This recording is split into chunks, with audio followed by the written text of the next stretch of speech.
Welcome to my week 3 DIY. This week it's all about feet. Our busy lives leave our shoes in a big pile next to the door. This was a problem that needed to be fixed. This is a cabinet that my dad gave me out of his machine shop when he retired. It needed a good cleaning and a purpose, and I had just the idea. When my husband and I were blessed with both of our boys, we were beyond excited, which led us to family photos right after they were born.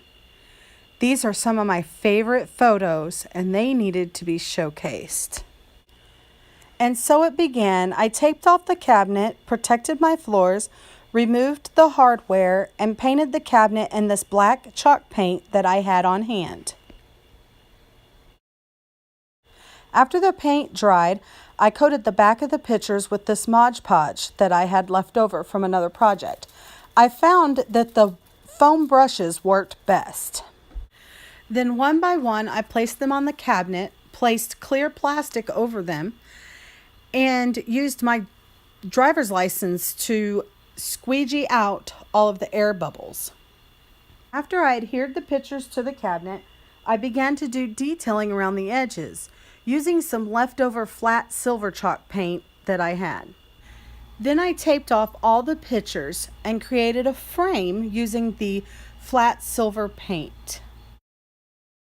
I also painted the handles that I had taken off of the cabinet in the same color. Now, I didn't get a good picture of this step, but the art that you are looking at now is actually cardstock that I had painted in that silver color and cut the letter out. I then Mod Podged the letter to the front of the doors and painted the rose detail at the end of the letter.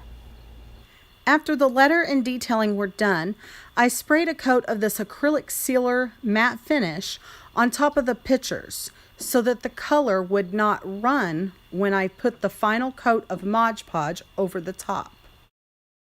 After the sealer had dried and I finished all the detailing, it was time to put the final coat of Mod Podge on. I coated the entire doors with Mod Podge using the same foam brushes as before. After the cabinet was completely dry, it was time to put it to use. I moved it into place and filled it with our shoes. There were a lot of details done to this cabinet. Here's a few of the close-ups that I took of the detailing.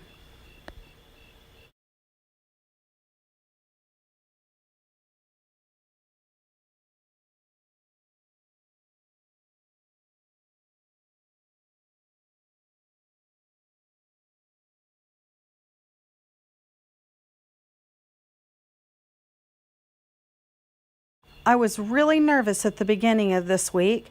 Wasn't sure where I was going to go with this project. Had no clue I would end up with a new shoe cabinet in the process.